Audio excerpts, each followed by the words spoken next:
Sizdən xahiş edirik ki, xəbərə keçmədən öncə videonu bəyənin və rəy bölməsində fikirlərinizi bildirin. Dünyada və ölkədə baş vermiş ən son xəbərləri bizdən izləyin. Bunun üçün kanala abunə olmağı və bildiriş simvolunu açmağı unutmayın. İndidən təşəkkürlər. Salam əziz izləyicilər. Bugün sizlər üçün həm şok, həm də şad xəbərlərlə dolu gündəmi təqdim edirik. Prezidentin imzaladığı yeni qanuna əsasən bəzi müddətlər 6 aya qədər azaldıldı. Bu dəyişiklik bir çox vətəndaş üçün mühüm yenilik hesab olunur. Digər tərəfdən sevindirici xəbər də var. Müəyyən kateqoriyadan olan şəxslərin maaşı minimum 1170 manat olacaq. Dünya gündəmi isə daha da gərginləşir. Müçtəba Xamenei gözlənilmədən ortaya çıxaraq ABŞ-a sərt təhdidlər səsləndirdi. Bunun ardınca Trumpın İranla bağlı dəfn siyasəti iddiaları müharibə ehtimalını yenidən gündəmə gətirdi.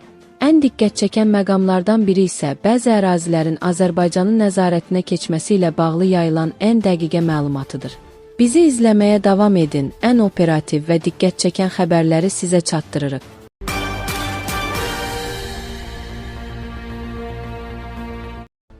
Müddətdən artıq həqiqi hərbi xidmətə qəbul ediləndə qadınlarla bağlanan ilkin bağlaşma müddəti 3 ildən 6 ayadək azaldılıb.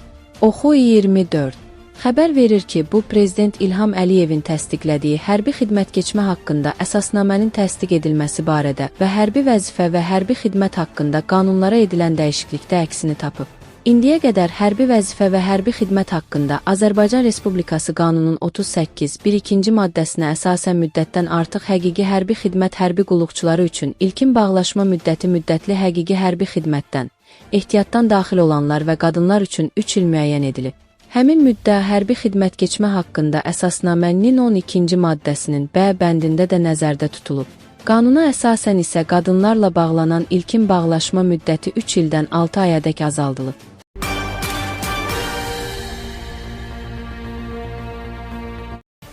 Baş nazir dövlət qulluğunun inzibati və yardımçı vəzifələri üzrə aylıq vəzifə maaşının minimum məbləğləri, əməyin ödəniş səviyyələri üzrə vəzifələr, səviyyə və pillələr üzrə artım faizləri və aylıq vəzifə maaşlarının məbləğlərinin müəyyən edilməsi haqqında Azərbaycan Respublikası Prezidentinin 2026-cı il 19 mart tarixli 626 nömrəli fərmanın icrasının təmin edilməsi barədə sərəncam imzalayıb.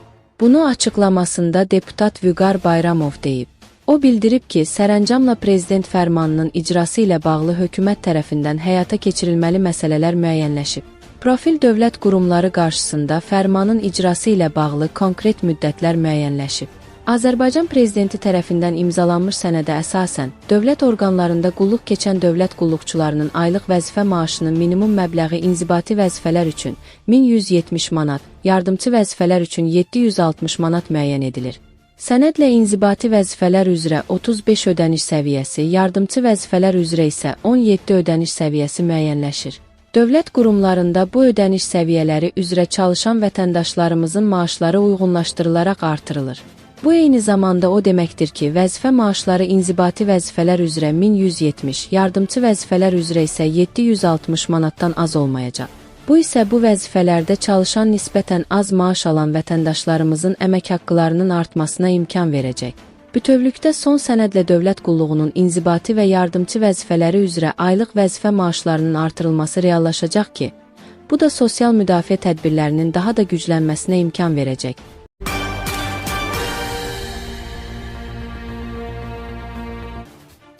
İranın ali rəhbəri Əli Xameneinin qətlindən 40 gün keçməsi münasibətilə xalqa müraciət edən Müçtəba Xamenei beynəlxalq aləmdə böyük əks-səda doğuran və gərginliyi pik həddə çatdıran bəyanatlar səsləndirib. Bu müraciət rəsmi Tehranın həm daxili, həm də xarici siyasətdə daha radikal və kompromissiz bir xəttə keçdiyinin rəsmi elanı kimi qiymətləndirilir. Nojoment az xəbər verir ki, Müçtəba Xamenei öz çıxışında İran xalqını bu mübarizə meydanının qətiyyətli qalibi adlandıraraq, ölkəsinin artıq böyük bir dövlətə çevrilmək ərəfəsində olduğunu vurğulayıb. O, İranın suverenliyinə qəsd edən cinayətkar təcavüzkarların cəzasız qalmayacağını bəyan edərək, dəymiş hər bir maddi zərər üçün təzminat tələb ediləcəyini və şəhidlərin qan bahasının mütləq alınacağını qətiyyətlə qeyd edib. Çıxışın ən kritik hissəsini isə strateji əhəmiyyətli Hörmüz boğazı və region ölkələri ilə bağlı mesajlar təşkil edib. Müçtəba Xamenei İranın Hörmüz boğazının idarə edilməsində yeni və daha sərt bir mərhələyə keçdiyini elan edərək, Cənub qonşularını şeytanların yalan vədlərindən çəkinməyə və baş verən möcüzəni düzgün qiymətləndirib doğru tərəfdə yer almağa çağırıb. İranın müharibə axtarışında olmadığını, lakin öz qanuni haqlarından bir addım belə geri çəkilməyəcəyini deyən Xamenei, bütün müqavimət cəbhəsini vahid bir güc kimi gördüklərini xatırladı. Sonda Tehranın mərhum ali rəhbərin və bütün şəhidlərin qisasını almaq əzmində olduğu və bu yoldan dönməyəcəyi bir daha bütün dünyaya bəyan edilib.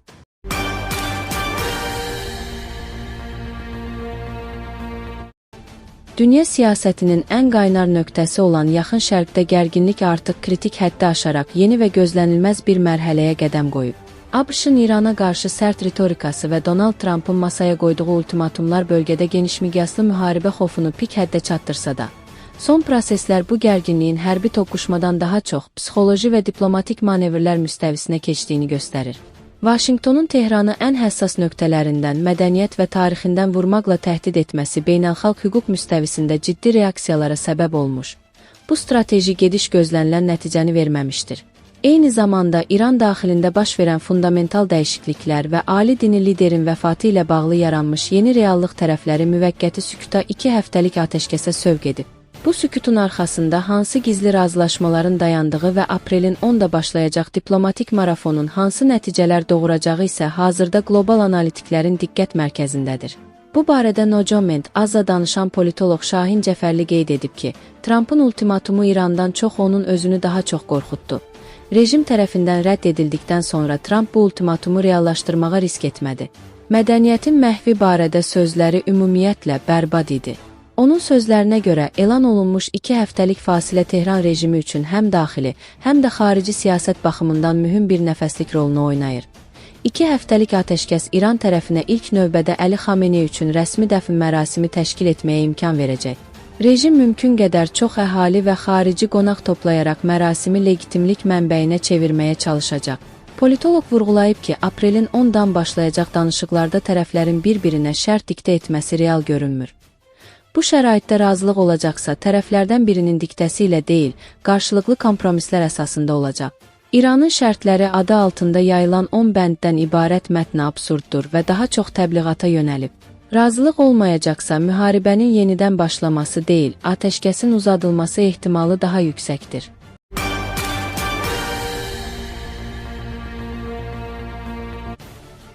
Bu ərazilər Azərbaycanın nəzarətinə keçdi. Xəritə Bakkend.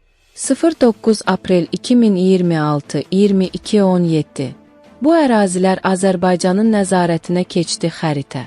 Facebook, Twitter, WhatsApp, Sari. Ermənistanın Tavuş vilayətində yerləşən Kiransk kəndi ətrafında Azərbaycan-Ermənistan sərhədində aparılan delimitasiya və demarkasiya prosesinin nəticələri artıq açıq şəkildə görünməyə başlayıb. Nojoment az xəbər verir ki, məlumata görə Bağanis-Berkaber istiqamətində sərhədin bəzi hissələrində nişanlama işləri hələ 2024-cü ildə həyata keçirilsə də, dəqiq koordinatların olmaması səbəbindən bu dəyişiklikləri xəritədə tam göstərmək mümkün olmamışdı. Uzunmüddətli müşahidələrdən sonra yenilənmiş məlumatlar əsasında Kiransk kəndi ətrafında baş verən dəyişikliklər Google Earth platformasında vizuallaşdırılıb. Xəritədə sarı xətt mövcud sərhədi, qırmızı xətt isə 1976-cı ilə baş qərargah xəritəsinə əsasən yerində çəkilmiş yeni sərhədi əks etdirir. Bundan əlavə, qəhvəyi rənglə işarələnmiş ərazilərin Azərbaycanın nəzarətinə keçdiyi bildirilir.